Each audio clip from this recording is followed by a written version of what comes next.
All right. Welcome to your Newsmax Daily for a super busy Thursday news day. May the 1st, 2025, the 121st day of the year, and it is moving quickly. Yeah, the Tampa Bay Lightning were eliminated from the NHL Stanley Cup playoffs last night. I cannot do the podcast without saying that because there are a lot of people that listen that know how big of a fan I am, and they're expecting or they will criticize me for not saying something. So there it is right up front. The Florida Panthers now beginning their quest for back-to-back championships, which Tampa Bay won back in 2020 and 2021. The Washington Capitals eliminated the Montreal Canadiens last night as well, so folks in D.C. are happy today. And today is the National Day of Prayer, established as an event in 1952, and there is an event at the White House today. President Trump participating, of course. According to the National Day of Prayer Task Force, today's theme is Pour Out to the God of Hope and Be Filled. There was also a rare early morning press briefing at the White House at 8:30 this morning, featuring Homeland Security Advisor and White House Deputy Chief of Staff Stephen Miller. As we gather this morning to continue our celebration of President Trump's unprecedented and historic first 100 days in office, what are without doubt the greatest 100 days to begin any American presidency in the history of this nation. This week, you've heard about the historic actions President Trump has taken to secure our homeland, to secure our sovereignty, to secure our economy and our supply chains and our industrial base. Today, you're also going to hear from me about what President Trump has done to secure our values, our culture, and our way of life from the unwavering assault from the radical left and the communists and the Democrat Party. One of the most significant crises that President Trump inherited upon taking office was the wave of racial discrimination, so-called diversity, equity, and inclusion policies that have taken over both public sector and private sector entities all across the United States of America.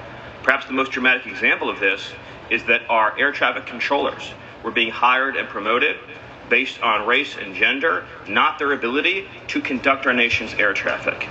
Again, that's Stephen Miller in this morning's Common Sense White House press briefing. That was the title of the briefing on the White House calendar. President Trump is also participating in the swearing-in ceremony of billionaire Tillman Fertitta today as the new U.S. ambassador to Italy. Fertitta owns the NBA's Houston Rockets. He also owns or used to own casinos in Atlantic City, where Trump also owned casinos. I'm assuming that's where they became friends, but who knows in the billionaire circles. The president is headed to the University of Alabama later today to speak at the commencement. Imagine President Trump speaking at your college commencement. And then he'll fly home to Palm Beach after that. Even though I'm not a Bama fan, how cool is it going to be to see Trump say, "Roll Tide," something they will cherish forever. And speaking of Bama, today is National College Decision Day, when star high school athletes decide which college or university they will attend and play for. It is a big day for kids and their families. The big headline today is the agreement between the United States and Ukraine to create a reconstruction investment fund that includes the minerals deal, giving the United States rights to Ukrainian rare earth, something that the president proposed as a way for them to pay us back the 100, 200, or however many hundreds of billions of dollars we spent on the war, which, by the way, is still raging on. This morning, Russian airstrikes hitting a supermarket in Ukraine, killing at least 3 people. This is after Trump had to sit down with Zelensky at Pope Francis's funeral in Rome over the weekend. Yesterday, I said the weak GDP number was going to be a big deal throughout the day, especially with the left. Let's begin with Carl Higbie for some context, and then Rob Schmitt sits down with Commerce Secretary Howard Lutnick. So despite the fact that Trump just listed off all the investment coming into America, the economic numbers showed a bit of contraction today. It was 0.3%. And the usual haters, they lost their collective minds over this. All right. Some even make the case that we're in a recession. The American economy is contracting and not expanding. The economy contracting for the first quarter, raising some recession fears. Because I'm convinced we're going to recession. Near term, We're not in a recession. And you folks who watch the show probably won't be shocked by this, but these are the same people who refuse to admit under Biden that we were actually in a real recession, that we were actually in. So if you look at the economic indicators, as the president was laying out, if you look at the labor market, right now we are seeing historic unemployment. If you look at low unemployment at 3.6, if you look at the average amount of jobs that have been created, it's about 400 per month. Those indicators do not show that we are in a recession or even a pre-recession. I don't miss her at all. But the definition of recession, if KJP missed it, was, quote, a period, usually at least 6 months, that's 2 consecutive quarters, of low economic activity or negative growth. Trump has been in office for 101 days. In case you missed his 100-day rally yesterday, 101 days is less than 6 months. And since the libs touted Biden's great and fabulous economy, it wasn't. But they did that right up until January 20th. So we cannot, by definition, be in a recession. Trump echoed that sentiment today. That's Biden. That's not Trump, because we came in on January, this is quarterly numbers, and we came in and I was very against everything that Biden was doing in terms of the economy, destroying our country in so many ways. Yeah. Now, who here would like to know why we had an economic slowdown today, or at least reported today? First off, the reason they're reporting a slowdown is because, one, almost 1 million of the jobs from Biden's statistic that he was touting basically the last year of his presidency had to be revised out of the report. He never actually created them. 818,000 jobs that they claimed existed, that they created, didn't actually exist. They were never created. And many of the jobs that were actually created were government jobs, 25% of them to be exact, which amounts to be well over 100,000 jobs. So they weren't actually contributing to the economy. They were just touting them as job numbers, but they were a drain on the economy, not an addition. Carl Higbie is the host of Frontline, 5 o'clock Eastern. You remember during the campaign, Trump talked about job numbers being falsely reported, right? It was a big story several months ago. If you Google it, there are still dozens of headlines saying Trump or the Republicans falsely claim, blah, blah, blah. Then there is the actual report from the Bureau of Labor Statistics that says clearly the BLS, Bureau of Labor Statistics, numbers had to be revised downward by 818,000 in August. And that wasn't the first time. In March, the BLS numbers were also revised down, like 250,000. Rob Schmitt went to the nation's capital yesterday to sit down with Commerce Secretary Howard Lutnick to talk about tariffs, that GDP number, and more. Secretary Lutnick, thank you so much for joining us. It's a big day. I want to start just with the news this morning. The GDP number came in. It's down 0.3. You know, they're talking about more imports coming in. A lot of companies buying up things, knowing that the tariffs were coming. Your reaction to that as we get started? Yeah, well, if you think about GDP, right, yeah, domestic production, right, when they know tariffs are coming, all the foreigners just pour it in. Right. So while there's lots for sale, it's not domestically produced product. So that's a natural reaction. It doesn't mean it's bad for Americans at all. Yeah. It just means, look, the foreigners try to pour it in real quick, and this is the natural outcome. But it goes away in a quarter or two. So this kind of stuff, you shouldn't, pay too much attention. So that number is not too concerning, just, kind of pushing forward. I look at this, I've listened to, everything you guys have said about this fight, and I think this is a very valiant effort to do what's right for the American people. It's also very politically risky. There's a reason why nobody touches kind of this fight, and we've watched our middle class in this country be decimated for decades now. We've watched it be hollowed out. We've watched our jobs move away. All the things that Trump is fighting for, that you're fighting for, these are there's a lot of integrity in what you're trying to do. But there's a ton of risk, too. And I think you guys fully understand that. I talk to guys all the time. I'm not a business student. I'm a TV guy, but I talk to Wall Street guys all the time that love Trump. They love you. They voted for you. They support you. but they are nervous right now. What are you telling people to kind of calm those nerves as people are hearing stories about container ships and everything else? So let's take a step back and look at the big picture. Yeah.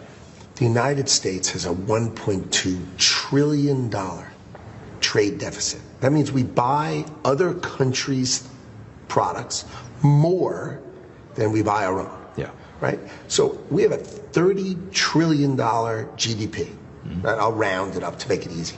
Right? So that's 4% GDP a year that we give to other people. And you know who's the beneficiary, right? China has $1 trillion of it through themselves and, of course, through Vietnam and through Thailand and through everyone else where they sell to us. So if Donald Trump is able to cut that number 25%, you'd say, come on, he's going to try to do bigger than that. That's 1% of GDP in America. 1% of GDP, $300 billion of more our producing and selling, balancing things. Imagine if we cut it in half. 2% of GDP. And then to create that domestic production, we've got to build factories. Trillions and trillions of investment. You know what that is? Those are points and points of GDP. Yeah. And you take our awesome economy, the greatest economy in the world, and you put the right guy in the Oval Office, Donald Trump, what you could have is 2-3 points of GDP growth, what we were just talking about, coming from just from that. The Oval Office, being the right person, a businessman, saying, we've got the greatest economy in the world, we've got the greatest business people in the world, but we've let everybody else take advantage of us. Why should we go build factories in the worst environmental rules with the cheapest slave labor? That's okay? I don't remember that being okay. I remember the right answer is let's build those factories here. But remember, these are high-tech, high-paying jobs. We're not trying to have like a sea of sewing machines with Americans sewing it. And that was the other point, is that you guys want to focus on semiconductors, medical, pharmaceuticals, steel. You don't want to build everything in the world in the United States. You're focusing on certain areas because it's obviously it's national security, and it's if we ever get into a conflict, you can't have our medicine being made in China. You can't have our steel being made in countries that hate us. They're not going to give us any, and that all makes sense. And that's why I say, I mean, the fight is it's the right fight. It's a valiant fight. It's a risky fight, though. And right now it feels like we're almost kind of in this race where it's like, can we get these deals done before the pain of an extended tariff war, is felt here? Because the one disadvantage that we have is that we're talking mostly about China, right? That's the big one. They've got a president for life. They have control of their media. You guys don't have that advantage. You've got about a year, to kind of make this happen. So we're not really in a bad place at all. It's an exaggeration, right? We've got a 10% tariff on the world. Yeah. No one is retaliating. We're negotiating with all these countries, and the basic premise is, look, the rate we're going to charge you if you say nothing. So how about you open your market, be fair, let's get it right, and in exchange for that, we'll set a fair tariff together, and we'll come to that balance. Let's get it on, and let's do it together. And that is happening fast and ferociously across the markets. So we, as a country, are in great shape. Yeah. I agree. The issue is China. And they are always the issue, right? They are the big dog, right? And that we've given to, the president's given that to Scott Bessent, right? And he is focused on that. And we are all rooting for him to do, to get the right deal, to de-escalate China, to sort that out. But the rest of the world is in really, really good shape. And I want you to understand how good shape. We're going to get deal after deal. But remember, each one of these deals is how much you're going to open your market, how much you're going to be more fair to us, right? How are we going to deal with pharmaceuticals? How are we going to deal with semiconductors? How are we going to deal with steel? Let's go do it so that our national security is protected. And what I tell all these countries is, yes, we are America first, but we are not America only. And once you understand we are not America only, we're not America exclusively, we're not trying to hurt anybody, we need to be a strong America to help the world. The world needs a strong America, and then we can help them. But we can't help ourselves if we have a $1.2 trillion trade deficit and we're running $2 trillion budget deficits. We're not going to be the power of the world to make the world a better place. We need to fix our house, and Donald Trump is fixing our house. Commerce Secretary Howard Lutnick on Rob Schmitt Tonight. We are America first, but we are not America only. Great line that needs to be spread around the world and actually needs to be spread through America as well. We are America first, but we are not America only.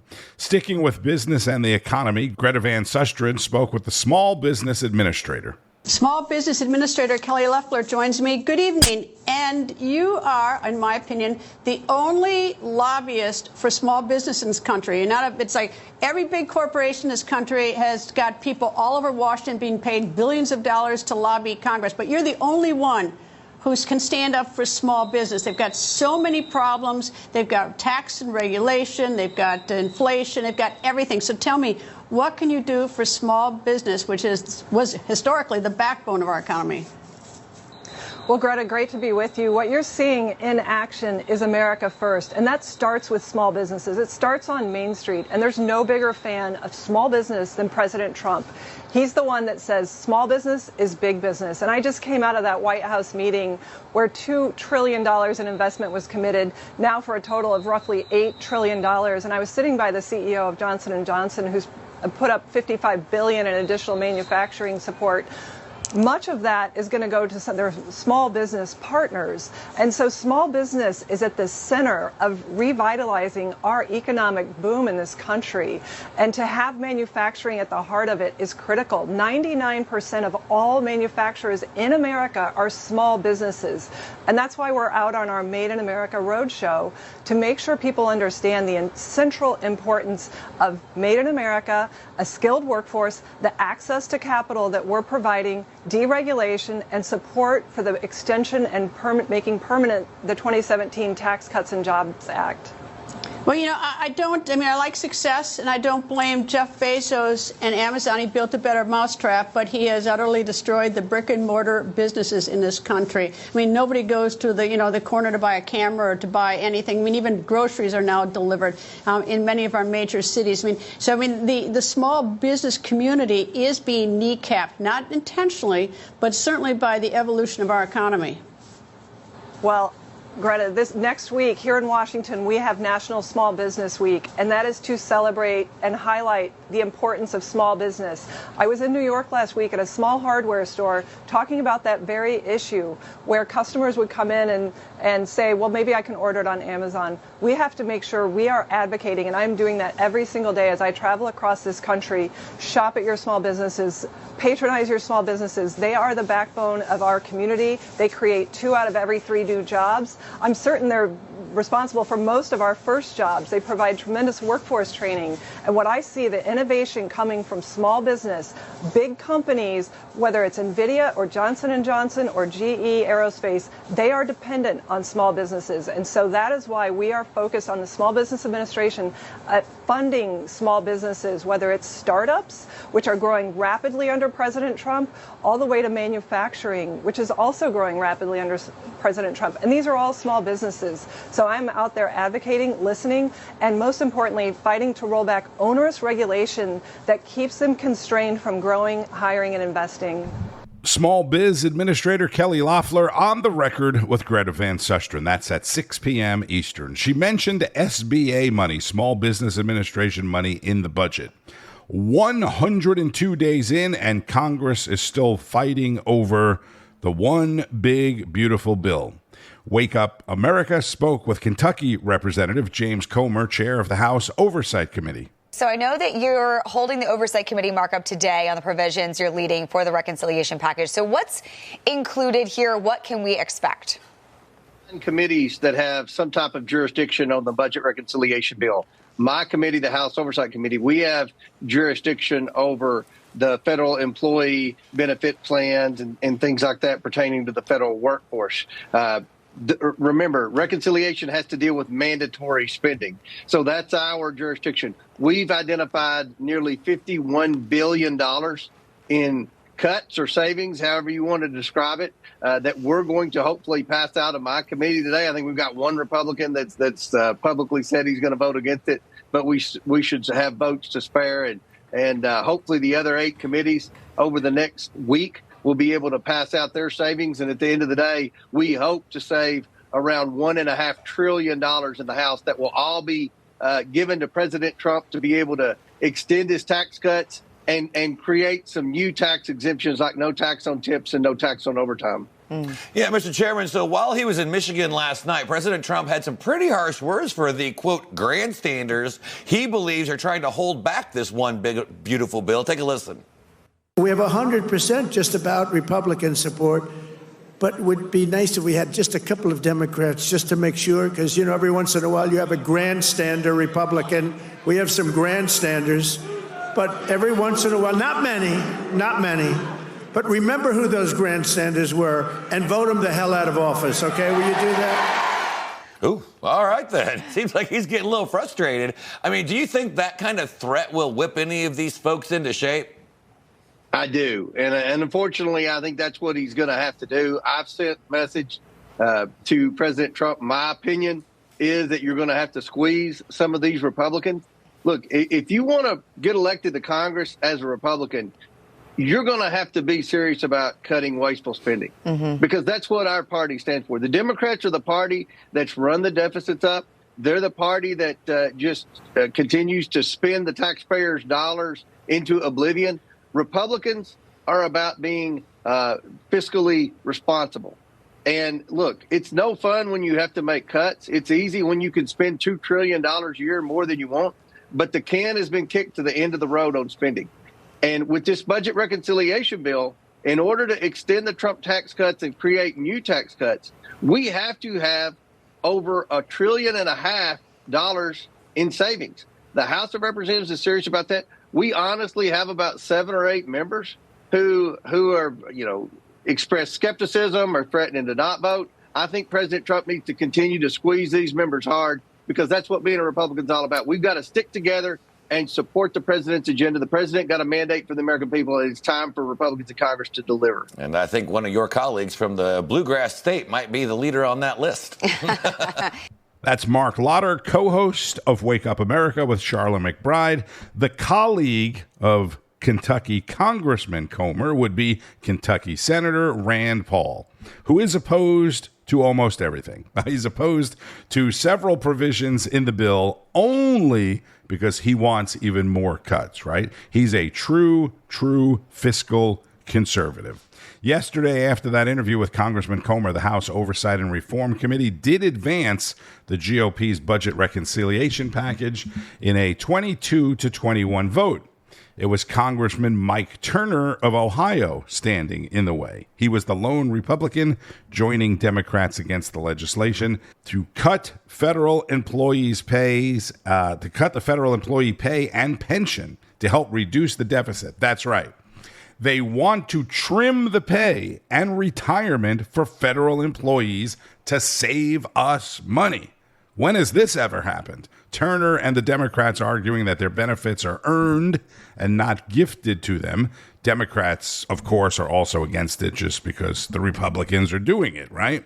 And if you drive an EV, the U.S. House Transportation Committee advanced a bill yesterday that would require all EVs to pay a $250 annual fee that would go towards highway repairs and infrastructure, which is primarily paid for by gasoline taxes. So you're not buying gasoline, but you're still driving on the roads. The proposal also calls for hybrid owners to pay $100. And speaking of EVs, Tesla put out a post on X saying the reports that Tesla is looking for a new CEO to succeed Elon Musk are absolutely false. It also says that they communicated that to the media before the reports were published, but many outlets went on to post it anyway. On Wall Street, the stock markets opened well into the green this morning, sharply higher. Shares of Microsoft and Meta, a.k.a. Facebook and Instagram, they are sharply higher as well. Both tech giants posting better than expected earnings yesterday and cooling down fears about tariffs. Amazon, you remember the whole big thing with Amazon and tariffs the other day. Amazon will report its earnings after the stock market closes this afternoon. That is always a big event on Wall Street, so watch for that. Bitcoin and other cryptocurrencies were higher this morning as well. At the time of this recording, Bitcoin up about $2,500 at $96,500. Ether up over $1,849. That's Ethereum at $1,849. I should say up over $1,800. XRP up a nickel at $2.24. Be sure to keep up with all of the news today, and there will be plenty of it, with President Trump participating in several events and then doing the commencement at the University of Alabama, as well as all the things that are potentially happening on Capitol Hill. Keep it on Newsmax, N2, and at Newsmax.com to stay up to date. Make sure you have the Newsmax app on your phone as well so you can stay informed anywhere, anytime. I'm Tony Marino. Thank you, as always, for checking out the Newsmax Daily. If you're new to the family, welcome. Hit that subscribe button on whatever podcast platform you may be listening to. Enjoy the rest of your Thursday, Friday Eve, as some people like to say, and keep on fighting the good fight. News breaks every minute, every day. You need the app, the Newsmax app. Find it free on your smartphone store. Then watch us anytime, anywhere. Information. Truth is freedom. Is Newsmax. It's real news for real people.